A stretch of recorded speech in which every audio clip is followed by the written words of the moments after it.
So I guess this little bit we're talking about para, and I love to pretend that I'm some para guru, but of course, Paul, can you talk about para stuff, Graham? I guess I can, but I'm not going to pretend that it's vast.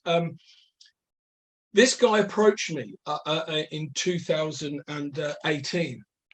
And so, of course, I knew Jonathan very, very well. Let's be clear here that Jonathan Broom-Edwards, prior to meeting me, was an Olympian, a Paralympian, and a silver medalist.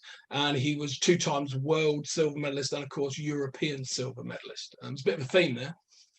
So he came along, and and this was Jonathan. So I kind of, you need to understand who you're working with here. And of course, I didn't. So I got to do a little bit of research here. Thank you to Denis for an incredibly comprehensive bit. And I hope I've explained that really well with my little bit, Denis. Nowhere near as good as yours. But of course, T44 category. So you're talking about a single below the knee amputation, or an athlete who can walk with moderately reduced function in one or both legs. So in Broom's case there, you've got this athlete that was born with talipes, as you can see there, equivarus and club foot, which is defined by the picture. So that's actually Jonathan's legs at the top, clearly not in the middle. And what a beautiful picture that his mummy kindly donated of Jonathan post-surgery. And of course, you'll see the differences around the world, and it's about opportunity. And some people will be competing with the club foot because they didn't have the same opportunity that maybe Jonathan had and others to rectify that like we do. And there he was in his little eye chair with his steel plate to keep his surgery out. But what does it mean to me? So I kind of had to understand this, right? And this is the reality. So this is actually Broom's legs, and this is the reality. So he is with that sort of impairment that he had, didn't just come with a foot that was shaped wrong. He's got considerable difference. There's a muscular imbalance between the 2 upper legs. There's a shortening of one leg. So you can see on his left side, which is disability side, there's a significant shortening in length. The muscular dystrophy is very apparent when you see that. So he's got a really skinny leg at the bottom of the left side, and the ankle fusion. So he has very little plantar flexion, if none, plantar flexion force on the outside foot.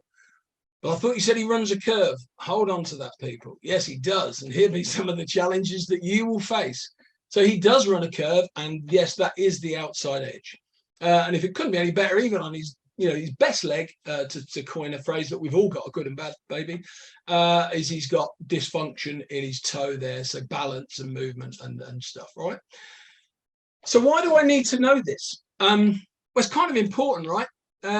But then we had a slight other spanner in the work, because he approached me after becoming famous for all the very wrong reasons. It was nothing to do with winning medals. It was to do with being the only known sort of talipes performer at world-class level to fully rupture that disability Achilles tendon. So we're talking, look at the faces, absolute snap. So he literally hobbled up to me at Loughborough in this foot and said, "How are we doing?" I said, "Not as good as you. How's the surgery? Blah, blah, blah." He said, "I need a change of circumstance." I won't go into great details. A fantastic coach before that, Paul Harrison, done an amazing job. But it was circumstantial post-injury, and he needed to change things. He said, "I wondered if you'd work with me." And I thought, crikey, who would agree to this? I've got a bit of reputation on the line, but I just couldn't resist it. Listen, he's a great guy. And that's what coaches do, right? We take on challenge, and we love a challenge, don't we? Otherwise we wouldn't do it. And off we went. So where did I start? This was my kind of philosophy that I took into it. And I'm going to call it same difference. And I think Denis alluded to this quite a bit, and it was really nice. So I kind of want to bring it in. What I mean by same difference is coaching a disability athlete for me is exactly the same. No, Graham, no, listen, it's exactly the same as coaching an able-bodied athlete. Because even the able-bodied athletes have, and I can speak about Beth because she's here, still hiding, and I don't blame her, but I can speak about Beth, but she still had imbalance with no known disability. The reality is, as coaches, we're trying to create symmetry, because we do know that the best high jumpers, I know for a fact, are great athletes, each and every one of them. I defy you to look at any medalist, man or woman, at any world or Olympic championships in history that medaled who wasn't incredibly conditioned. But I tell you what you will find, all right? Sorry, that wasn't correct, but I'll tell you what you will find. You'll find some awful technicians, but you will always find a great athlete with a medal around their neck. So what makes a great athlete? And here's the philosophy that I kind of took into it. It was the years of understanding of being a coach. And that is to create people who are healthy. And of course, I'm going to give you some triggers to what they are.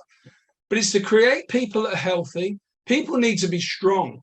We're talking 8 to 10 times body weight. There was some research that I'm doing, trying to write a business book on, actually, to do with kinetic chains in business. And there was Denis might be familiar with this. In 2016 in Ohio, when they were doing a load of work on intentionally applied force in sport, and triple jump come out on top when they measured, this was an outlier to be fair, but they measured 22 times body weight. Now, I think the norm, Denis, and nod or shake your head, and I think it's 14 to 16. Thank you. 22 times body weight. Graham, what does that mean? Somebody shouted. Well, I'll tell you. Dr. Sam Allen in 2017 in the Athletics Weekly translated it for people like me and you. 1.7 ton of loading on a human limb. Well, it doesn't work, people, does it? But it did. Now, the reason it did is because it added speed, there was technical efficiency, there was all the things that happened. There was positive energies, forces. So it obviously needs a lot of stuff. What I'm saying, a great athlete will not be successful for you because one part of their kinetic chain is strong. They will be successful because on any given day, all of these factors and so many more are strong. And I give Broom some homework when he was on his way back from Tokyo. He came straight to my house and we celebrated with wine like you would. I had slightly more than him, but he's a bit of a soft lad. So we had that and he got tired. But and I said to him, what did you do with your homework? And the question was, I wanted to think, what had to happen? What come together to make this happen? And he said, the biggest learning is I had absolutely no idea how many stars needed to align. And I think, it kind of happened. There were events. And all you can do as a coach is prepare somebody to the best of your ability. And I'm going to show you the areas that I focused on just now. Okay, so the best of your ability. I can honestly say in 35 years, and I've sent people to every major champs and probably a dozen juniors and God knows what. And this was the first person I ever sent off. And I suppose that's not a good statement, but it's not. There's lots of reasons. But he was the first person I ever stood off, and I turned around to people like Beth and friends of mine, and I said, there is nothing more that we could have done to prepare this boy. That's the truth. I mean, it doesn't always mean it's going to be a gold medal. It was the first time ever that I felt it was perfect. Maybe there's something in that. So what did we focus on? This might be mad to you. This is the true story. So the very first session that I ever did together with him, I actually watched him drill, and then I asked him this question. I called him over and I said, Broom, why do you limp? And he literally looked at me and laughed and said, seriously? I know, I said, serious question. He said, well, because I'm... And then he paused and I said, no, I want you to answer the question over a period of time. And the question is, why do you limp? I want you to tell me if you limp through habit because you have a disability, and we know it because I showed you the picture at the start, but there's a good reason to limp, by the way. All of the reasons were good reasons to limp. Or do you limp through bad practice? And that was the question. And the reason I asked it is this, because what I've learned, and I take this this sort of a quote with me everywhere I go as a performance coach, and I work in business now and all sorts over many years.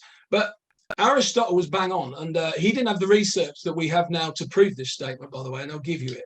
That excellence is not an act, it is a habit.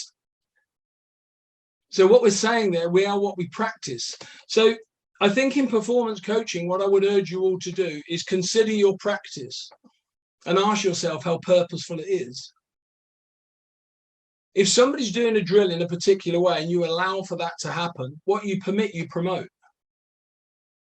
And if people are warming up, chatting about Emmerdale yesterday and doing bad practice, then guess what? You're allowing them to practice badly. Excellence will only happen because your practice is excellent. So I literally said to him on the first session, I said, what's going to happen over the next 4 years? You're going to get really bored. And Beth can vouch for this because she got the same comment about a year later when she joined me. And I said, you're going to get bored. You're going to get bored of me saying little things, and I'm going to remind you. Because every single time you work with me, if your foot is on the floor, I need it to be hitting the floor with purpose. Now, that's my job as a performance coach and your job as a performance coach to understand the purpose. Because if you don't understand it, there's no chance that it will happen. All right. So with all honesty, study the event, understand motion, understand movement. What working with Jonathan did, and Beth's interesting enough because she had an injury too. I think out of all the 35 years that I've been trying to study this crazy event, working with Jonathan made me tune in like I've never done before to how people move, because I had to maximize every single split second and millimeter that he was in contact with the floor. Because we know that when we've left the floor, there is absolutely nothing we can do to improve what we've created. Yes, we can technically hitch kick, and yes, we can go over the bar well. No, that doesn't increase it. That maximizes what you've created. So what I was saying to him is I want you to now change for a period of time back to conscious state. That meant we are going to actively break down running into really simple movements, and we're going to test it to the hilt so that you maximize every split second you're on the floor. And get used to it, because I am going to demand that your left leg does exactly the same as your right. Did we achieve it? Well, of course we didn't. But hold on to that thought. So I wanted to share with you 4 simple things before we go into the discussions. I'll flick through them because I want us to have a good 10 minutes for chat, because there must be some questions. I've got some for Denis. Here's my 4 essential components to success.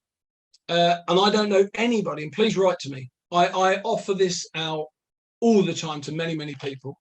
So business, pleasure, sport, excellence, whatever. I do not know anybody who achieved greatness without one of these. The first one is talent. Now, in our world, there's lots of books on it, and Bounce is a good read, and I agree with most of it. And we even got Matthew Said to open a conference, so I could argue with him actually, but he was very good. Some of the book. Listen, crudely put, talent in our sport, in some cases, like jumping, is mum and dad did well. That's the truth, all right? That's the truth. And some of the best reading in the planet will tell you that as coaches, if we do great stuff, we can make people more better. No, we can't. Okay, you're born to be bouncy. They still have to work hard, and you need to know what to do to make them maximize what mum and dad gave them. Now, it also means the ability to run around a curve. It also means the ability, skill is the ability to take off effectively, which I'm going to come to. It's also the ability in this event to gymnastically have the proprioceptive awareness in your neuromusculoskeletal system to actually manage a backwards flip over a bar. Okay, so, and demand symmetry. I'll say it again. All right, demand symmetry all the time. Here's an example of something I picked up, and I'm conscious, Paul, I'm going to try and whip through this at the time. So pre-Tokyo, if you look at the end position, that's beautiful, right? And obviously his foot a little bit too raised, a bit flappy, but it does come down full foot onto the floor, little bit lower in the foot. But look at that alignment, shoulder backwards, your toe's going to point exactly where I said it would on the inside of the curve. Look at the curve, and you can see the progression of the curve is going to deliver where I want. And he's got the most incredible alignment through the center of his head, through the heel of the outside foot. Now go to the first one. And look at that. Again, outside foot, well placed, straight lines, perfect lean, because he's been impacting well. Now, the maximum rotational force, all right, lateral displacement occurs not at takeoff. It occurs on the penultimate, which is why I said I'd come back to that fact. The maximum amount of lateral displacement on a curve will happen on the outside foot Oh, what? His bad outside foot. Yeah. And there I got. So you need to move around when you're watching technical movement. Don't stand in one place because I feel comfortable here. It's a bit, you might as well hold a blanket.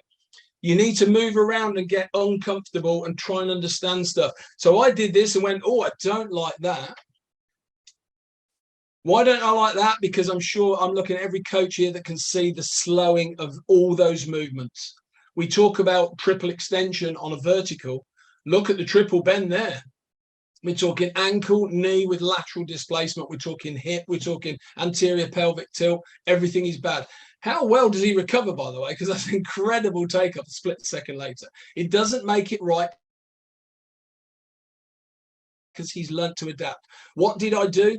I got the team together, which was Aston Moore, to pray to that genius who did his plyos for me. And I said, right, Aston, I've got a problem. And I told him why it's a problem. Because he said, why is that a problem? He knew it was a problem. He asked me.